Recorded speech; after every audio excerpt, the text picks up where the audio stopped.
I watched through my kitchen window as 3 white pickup trucks rolled onto the ice of Lake Minnetonka, and my coffee mug froze halfway to my lips when I realized they were heading straight for the center of my property. My name is Walter Ryerson, and I had spent the last 15 years living in peaceful solitude on my 100-acre lakefront estate in Excelsior, Minnesota. The property had been in my family for 3 generations, passed down from my grandfather, who bought it back in the 1960s when this area was still relatively untouched. The main house sat on a hill overlooking the lake, with nearly a mile of pristine shoreline that froze solid every winter.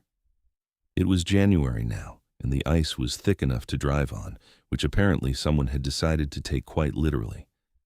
I set down my mug and grabbed my jacket, heading outside into the bitter cold. The temperature was hovering around 5 degrees, and my breath came out in thick clouds as I trudged down the snow-covered path toward the lake. By the time I reached the shore, the trucks had stopped about 200 yards out on the ice, and people were climbing out with surveying equipment. "Hey!" I shouted, my voice carrying across the frozen expanse. "This is private property." A woman in a bright red parka turned toward me, and even from this distance I could see her dismissive wave. She started walking toward me, her boots crunching on the snow-dusted ice with confident strides. As she got closer, I could make out her features, probably mid-50s, with that particular haircut that screamed trouble, the kind that demanded to speak to managers across the greater Minneapolis area. "Mr. Ryerson?" she called out when she was within normal speaking distance. "That's right. And you are?" "Karen Whitfield, president of the Lake Minnetonka Estates Homeowners Association." She extended a gloved hand, which I did not shake. Her smile faltered slightly. "I'm here regarding the approved development project for your lake." "My lake?" I felt my jaw tighten. "Lady, this isn't HOA property. My property line extends to the center of this lake, has for decades."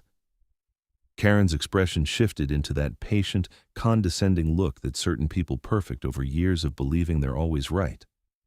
"Actually, Mr. Ryerson, if you had attended any of our community meetings over the past 6 months, you would know that the county rezoned this area last November.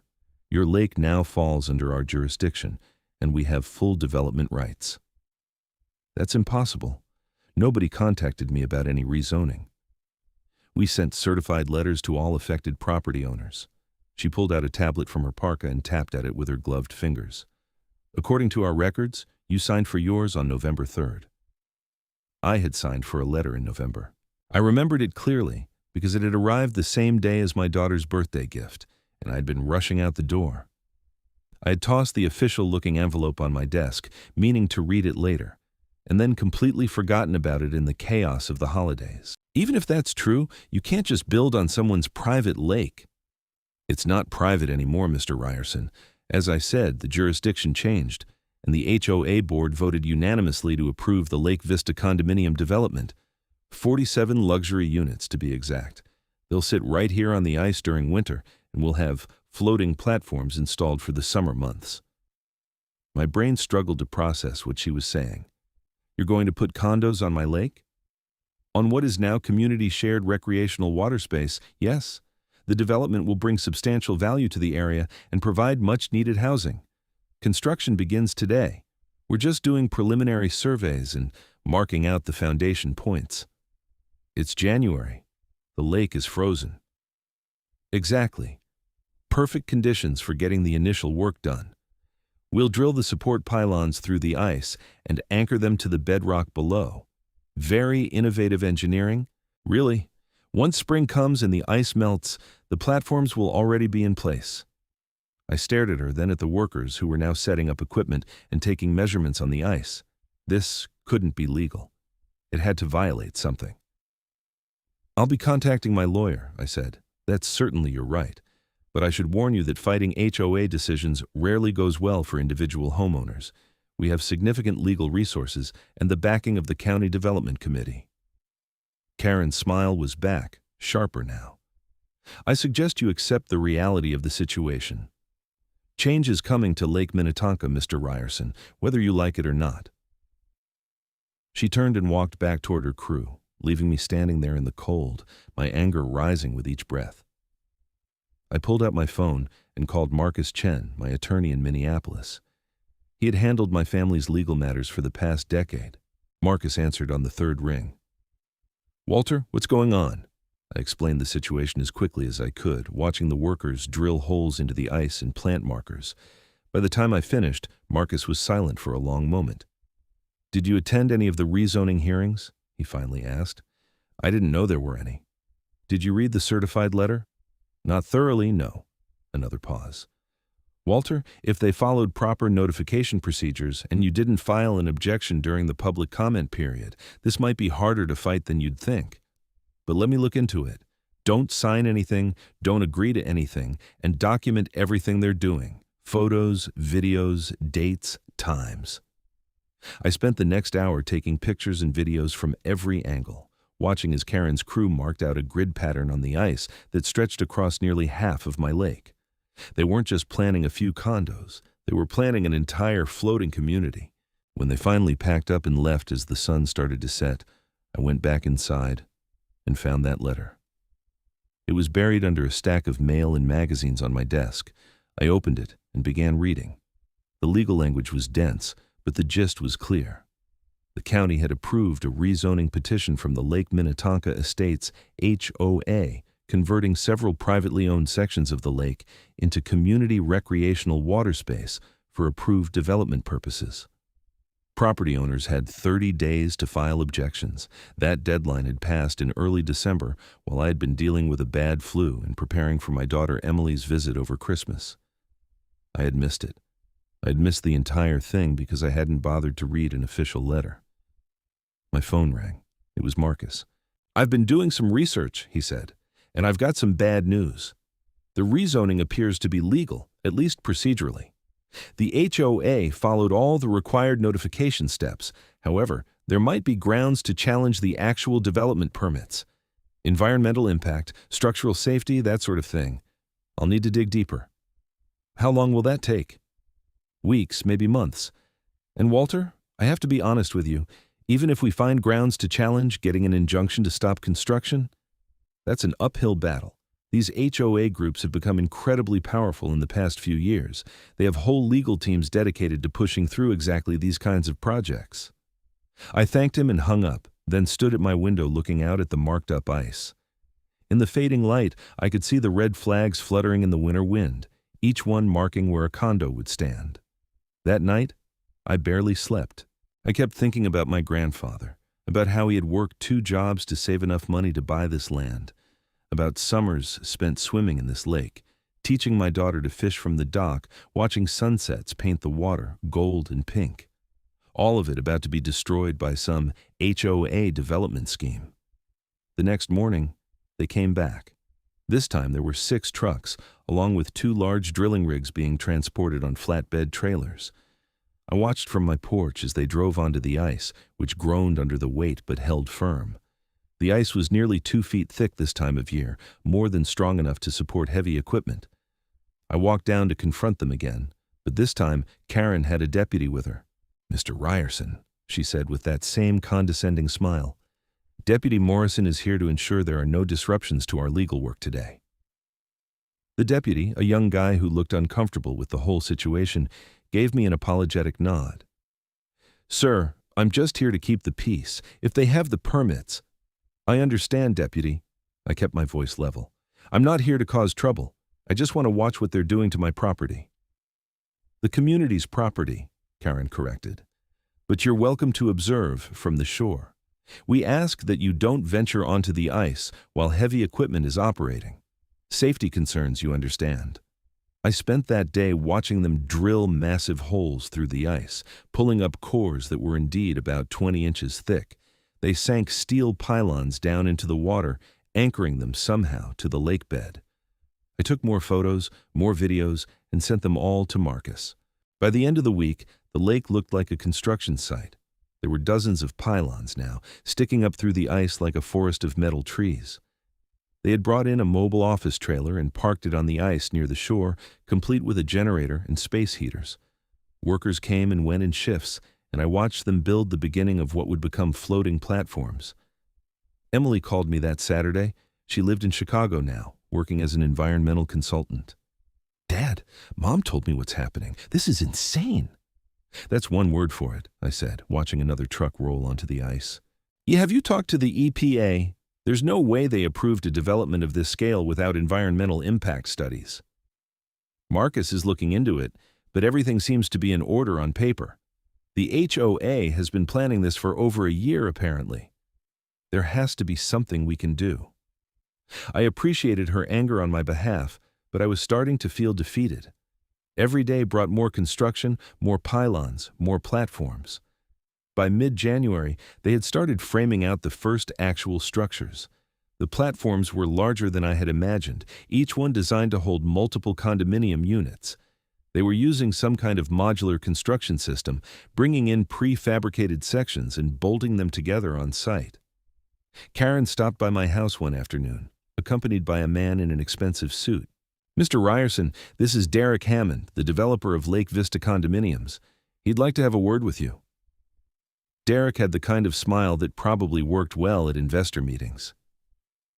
"Mr. Ryerson, I understand your concerns about this project. Change is always difficult, but I wanted to assure you that we're building something truly special here. These will be luxury condos with state-of-the-art amenities.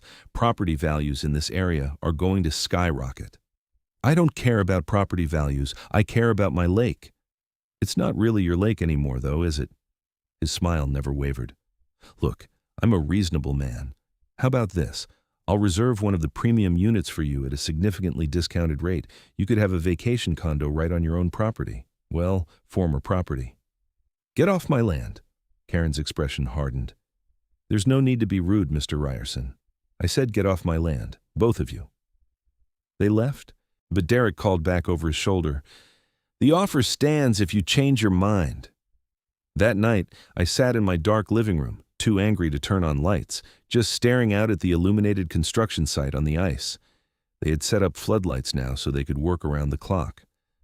The sound of drilling and hammering echoed across the frozen lake, destroying the peace I had known for 15 years. Marcus called with an update. "I found something. The environmental impact study they filed was incomplete.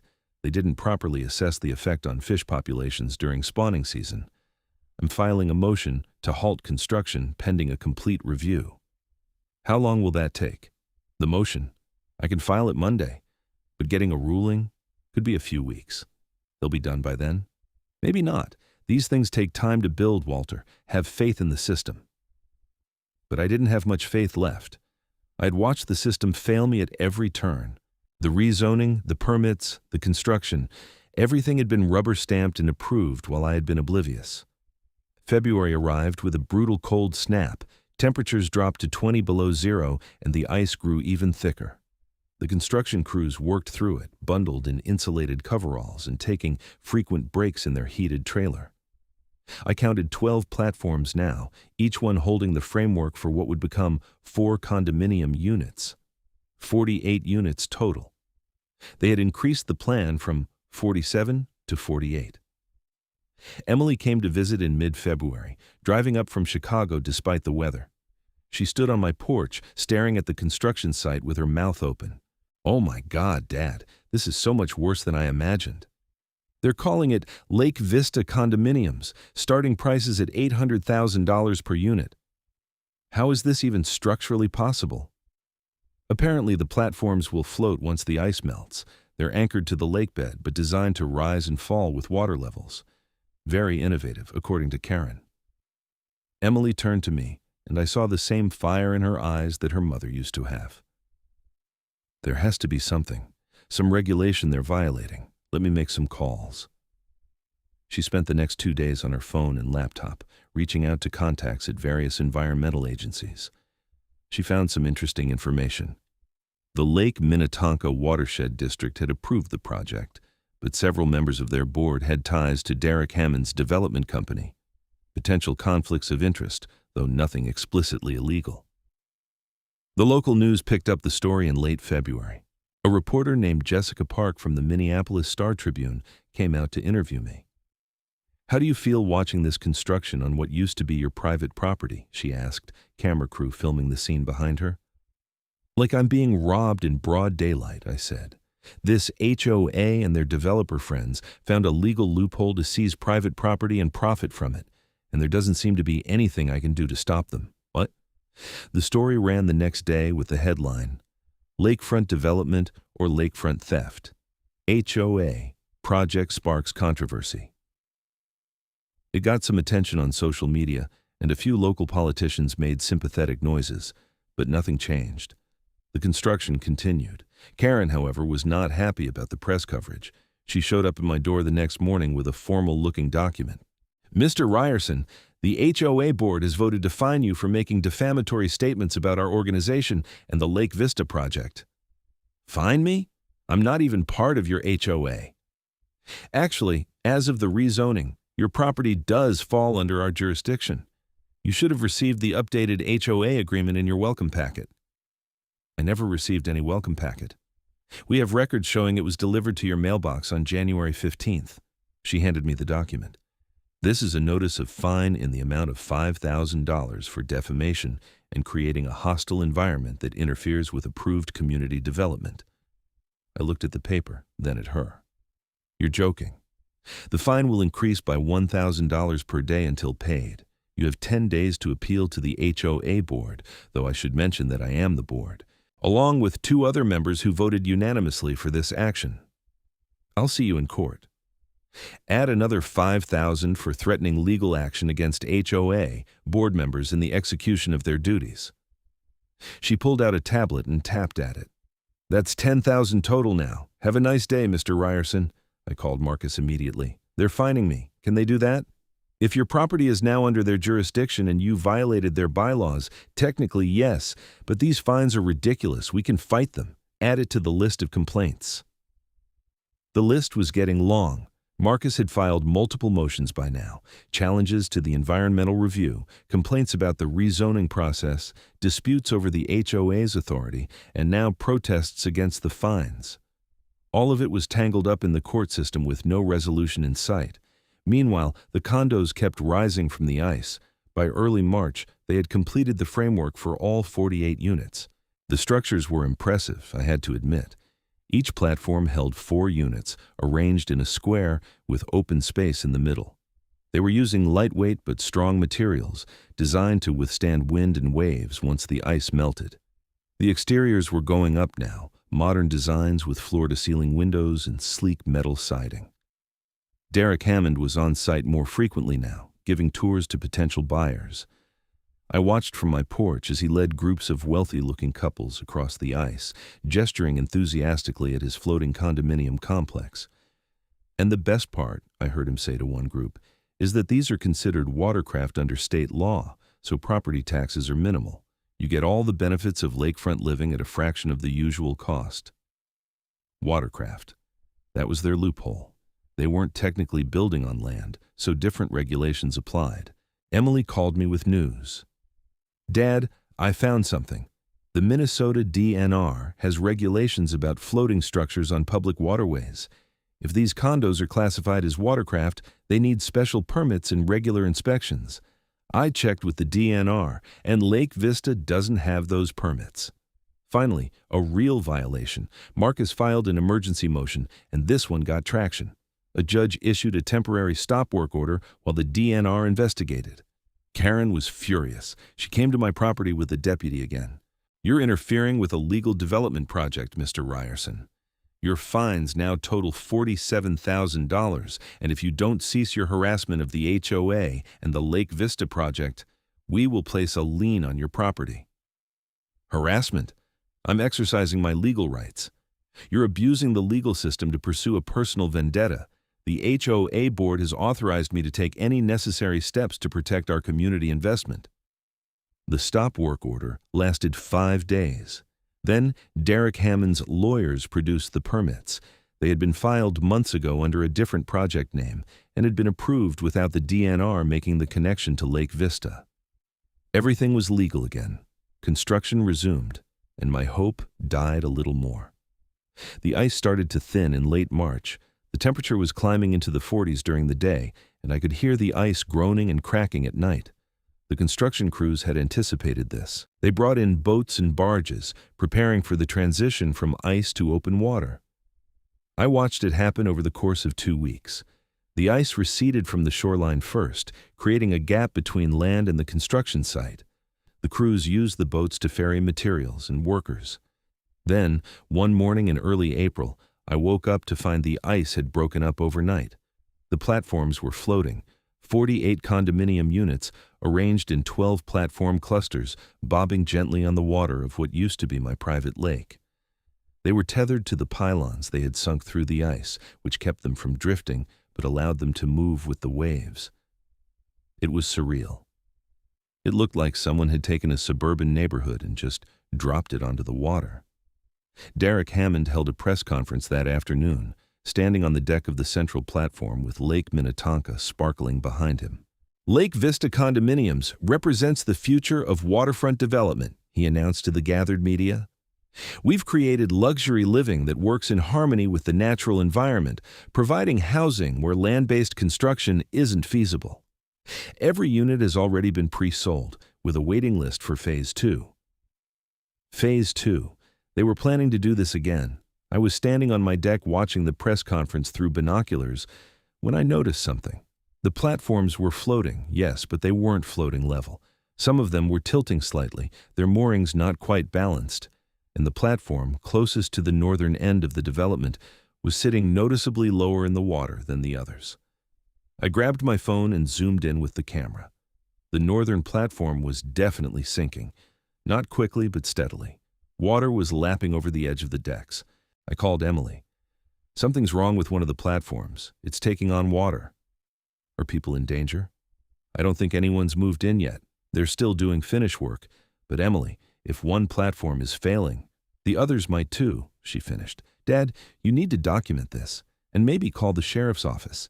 If there's a safety issue, they need to know." I took photos and videos, then called the county sheriff's non-emergency line.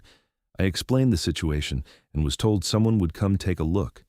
By evening, 2 platforms were visibly sinking. Derek Hammond's crew was scrambling, bringing in pumps and trying to figure out what was wrong. The press was still there, now filming the unfolding disaster instead of the grand opening. Karen showed up at my house just after sunset, and this time she looked worried rather than smug. "Did you sabotage the platforms?" she demanded. "What?" "No, I've been standing on my deck all day. Someone tampered with them. The buoyancy chambers were supposed to be sealed, but they're flooding. Maybe your cut-rate construction crew made mistakes. Our crew is fully licensed and bonded. This is sabotage, and you're the only person with a motive." "Karen, half the county has watched me fighting this development for 3 months. I have no reason to sabotage it now. If anything, I've been documenting every step in case it fails on its own." She stared at me, and I saw the realization dawning in her eyes. It was failing on its own. By the next morning, 5 platforms were taking on water. The county inspector who came out issued an immediate evacuation order for all the structures and called in structural engineers to investigate. The engineer's report came back 3 days later. The platforms had been poorly constructed. The buoyancy calculations were wrong. The weight distribution was uneven. The materials used for the pontoons were not rated for year-round water exposure. Basically, someone had cut corners everywhere possible to maximize profit. Derek Hammond's company tried to blame the contractors. The contractors blamed the engineers. The engineers blamed Derek's company for ignoring their recommendations. It turned into a legal mess, but the platforms kept sinking. By late April, 10 of the 12 platform clusters were partially submerged. The county ordered the entire development to be dismantled and removed. The pre-sale buyers were demanding refunds. Derek Hammond filed for bankruptcy protection, and Karen's HOA was facing lawsuits from dozens of angry investors. I should have felt vindicated, but mostly I just felt tired. Then Marcus called with interesting news. "Walter, the county is investigating the rezoning that started this whole mess. Turns out several members of the development committee received campaign contributions from Hammond's company shortly before approving the Lake Minnetonka Estates HOA petition. The state attorney general is looking into possible corruption charges." "What does that mean for my property?" "If the rezoning was approved through corrupt means, it could be invalidated. Your lake might actually be your lake again." The investigation took 2 months. During that time, the Lake Vista platforms continued to deteriorate. Some broke free from their moorings and had to be retrieved by the Coast Guard before they drifted into navigation channels. Others sank completely, their metal frameworks sticking up from the water like the skeletons of mechanical whales. It was a mess, an expensive, embarrassing, highly publicized mess. In late June, the Attorney General's office announced charges. 4 county officials were indicted for accepting bribes. Derek Hammond was charged with fraud and reckless endangerment, and Karen Whitfield, as president of the HOA, was charged with conspiracy to commit fraud. She tried to play innocent, claiming she didn't know about the bribes or the construction shortcuts. But investigators found emails between her and Derek discussing how to streamline approvals and maximize community investment returns. She had known exactly what was happening and had participated actively in the scheme. The trial didn't start until September. By then, all the platforms had been removed from the lake, leaving only the steel pylons sticking up through the water.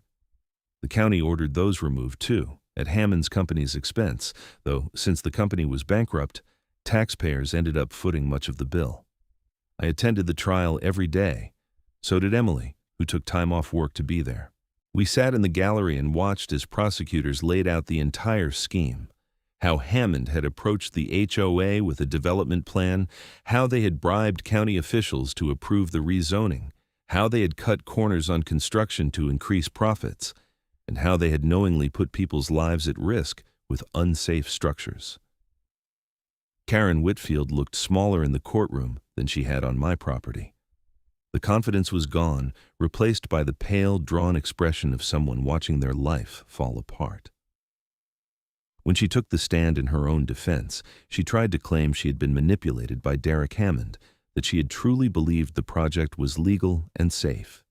The prosecutor destroyed her testimony with her own emails. Ms. Whitfield, can you explain this email you sent to Mr. Hammond on December 10th? I'll read it aloud. The Ryerson situation needs to be handled carefully. If he figures out the timeline before the deadline passes, we could have problems.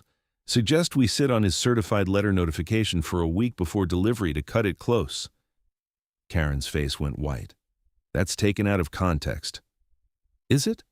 Because we have the postal records showing that Mr. Ryerson's notification letter sat at the Excelsior post office for 6 days before being delivered, despite being marked for immediate certified delivery. And we have the signature of the postmaster on a sworn affidavit stating that you personally requested that delay. The jury was out for less than 4 hours. They found Karen Whitfield guilty on all counts: conspiracy to commit fraud, bribery of public officials, and reckless endangerment. Derek Hammond was also convicted. The county officials who had taken bribes were convicted in a separate trial. Sentencing happened in October. Karen got 4 years in federal prison, plus massive fines. Derek got 7 years. The county officials got various sentences ranging from 2 to 5 years. The rezoning was officially invalidated in November. The county sent me a formal letter apologizing for the administrative errors that had led to the improper seizure of my property rights. They didn't mention the corruption, just administrative errors. My lake was mine again. The pylons came out in early December, requiring specialized equipment and divers. The county paid for it, as they should have. By Christmas, the lake looked almost normal again.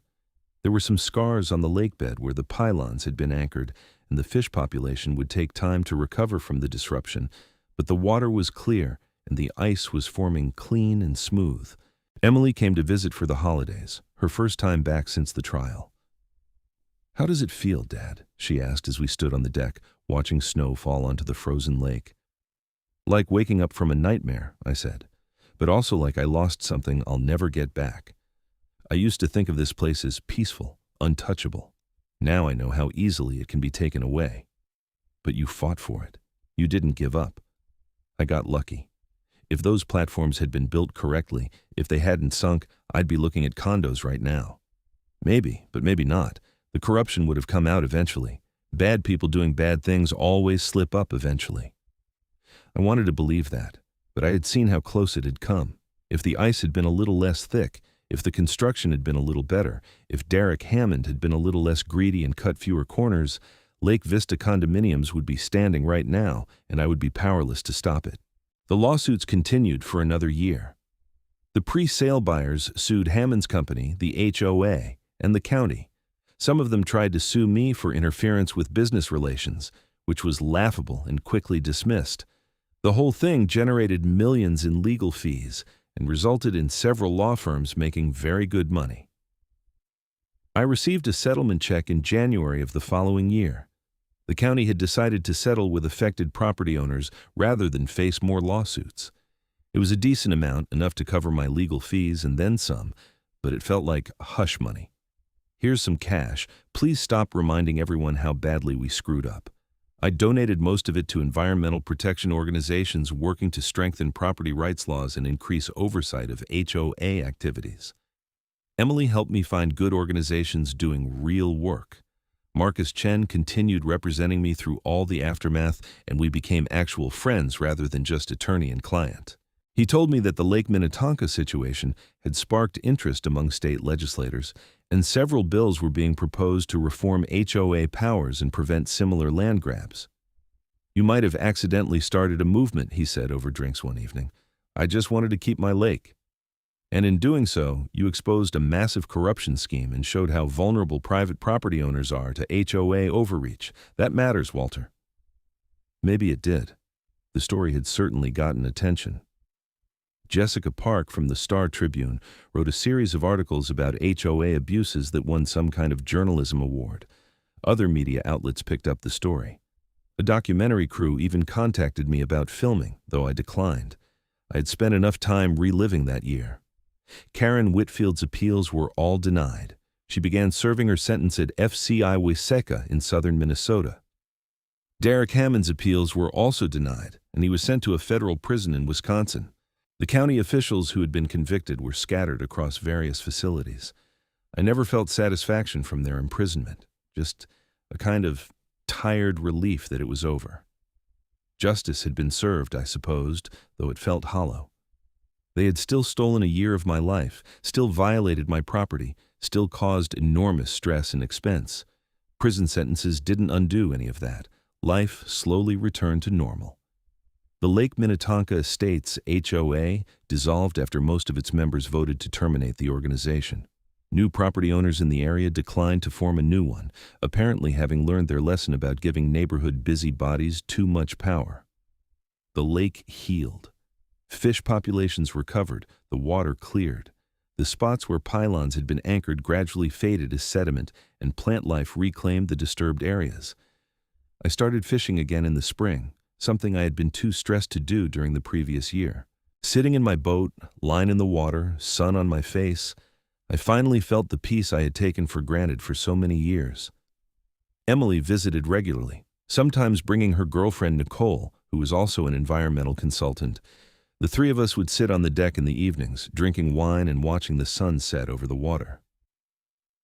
"You know what I think about sometimes?" Emily said one evening. "What if you had read that letter right away? What if you had filed an objection during the public comment period?" "Then none of this would have happened," I said. "Maybe. But also maybe the corruption wouldn't have been exposed.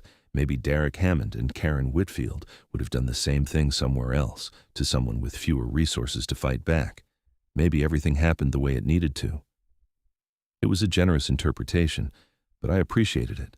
The truth was probably less philosophical. I had gotten lucky. They had built on ice instead of waiting for proper foundations. The ice had melted, the platforms had sunk, and their shortcuts had been exposed. If they had been patient, if they had done things right, I would have lost. But they hadn't, and I hadn't, and now I was sitting on my deck watching the sunset over my lake again. 2 years after the trial, I got a letter from Karen Whitfield. It had been forwarded through the prison system, and part of me wanted to throw it away unread. But curiosity won out. The letter was surprisingly brief. "Mr. Ryerson, I know you have no reason to believe me, but I want you to know that I am sorry for what happened to you. I convinced myself that the Lake Vista project was good for the community, that progress and development mattered more than individual property rights. I was wrong. I let greed and ambition blind me to the harm I was causing. I don't expect forgiveness. I just wanted you to know that I understand now what I took from you. Karen Whitfield. I read it twice, then filed it away in a drawer. Maybe she was sincere. Maybe she was just trying to improve her chances at parole. Either way, it didn't change anything. Marcus retired from active practice that year and moved to Arizona with his husband. We stayed in touch through email and occasional phone calls. He had taken on a part-time teaching position at a law school, using the Lake Minnetonka case as an example in his property law classes. "Your lake is famous in legal circles now," he told me. "It's called the Ryerson precedent. Anytime someone wants to cite a case of HOA overreach and property rights violations, they reference what happened to you. I'm not sure I want to be famous for that." Well, you are. Own it. You fought back and won. That's worth something. The following summer, I did something I had been thinking about for a while. I created a conservation easement on my property, permanently protecting the lake and surrounding land from development. If something ever happened to me, if the property was sold or passed on, it could never be turned into condos or subdivisions or commercial development. The land and water would remain wild. Emily cried when I told her. "Grandpa would be so proud of you, Dad. He would have fought harder than I did. He wouldn't have let it get as far as it did. Stop! You did everything you could, and now the lake is protected forever. That's what matters." I planted a tree that summer on the hillside overlooking the water, a white oak like the ones my grandfather had planted decades ago. It would take years to grow, decades to reach maturity, but it would be there, permanent and enduring. Time passed. The memory of that winter when Condos sat on frozen water faded into something I told people about at dinner parties, a crazy story that didn't quite seem real even to me. Had there really been 48 condominium units floating on my lake? Had that actually happened? The scars on the lake bed became invisible. The fish population fully recovered. New generations of eagles nested in the trees along the shoreline, never knowing that metal platforms had once blocked their view. I got older. My hair went completely gray, then white. I moved a little slower, spent more time sitting on the deck and less time working on property maintenance. Emily talked about moving back to Minnesota, maybe finding a house nearby. Nicole had accepted a position with the Minnesota Pollution Control Agency, which made the move make sense. On the 5-year anniversary of the trial, the Star-Tribune ran a follow-up story. Jessica Park interviewed me again, asking what I had learned from the whole experience. "I learned that peace is fragile," I told her. "That the things we take for granted can be stolen by people who know how to manipulate systems and exploit loopholes. But I also learned that fighting back matters even when it seems hopeless, especially when it seems hopeless." Do you think HOA reform has gone far enough? No, there are still too many stories like mine, where property owners get bullied and manipulated by associations that have too much power and too little oversight. Until that changes systemically, people need to be vigilant. Read your mail, go to meetings, pay attention, because the moment you look away is when they'll strike. The article got shared widely on social media. I received emails from people across the country who had their own HOA horror stories. Some asked for advice, some just wanted to share their experiences with someone who would understand.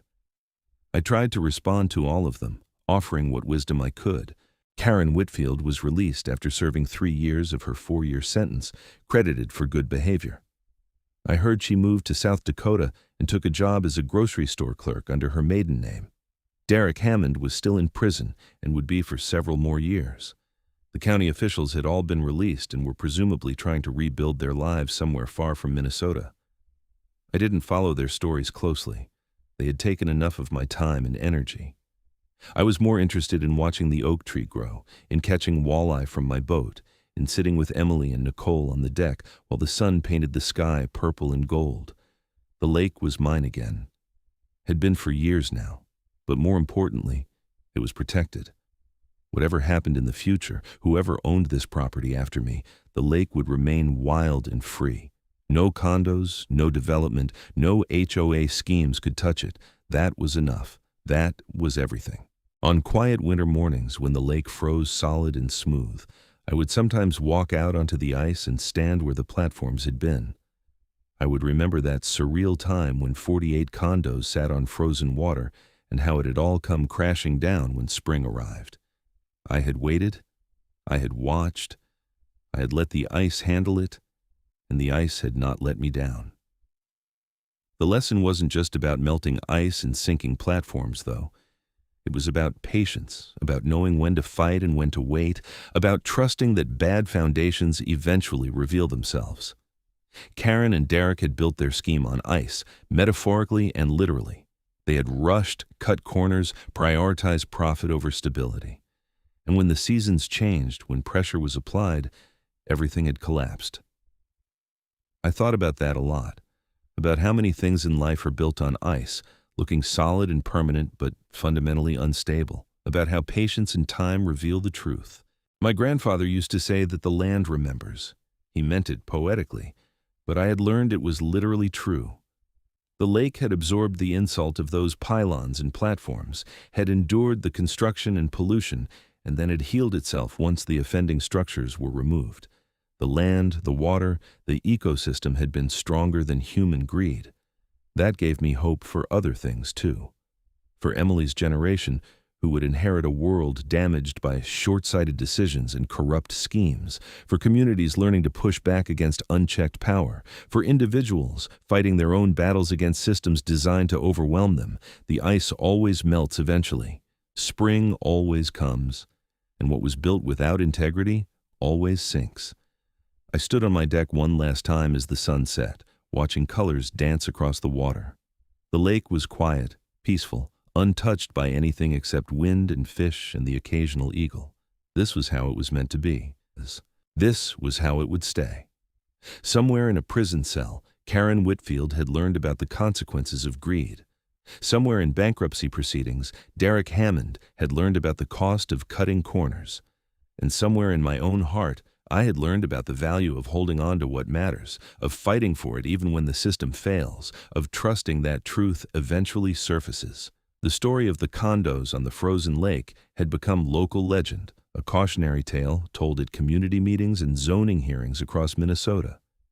It had sparked real change, real reform, real protection for property owners. My personal nightmare had become a public lesson. I could live with that.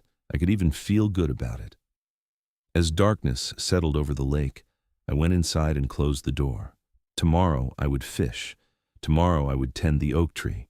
Tomorrow I would sit on the deck and watch the water and feel grateful for second chances. But tonight I was simply tired and content. The battle was over. The war was won. The lake was mine, protected forever from those who would exploit it. And that was enough. That was everything. That was home.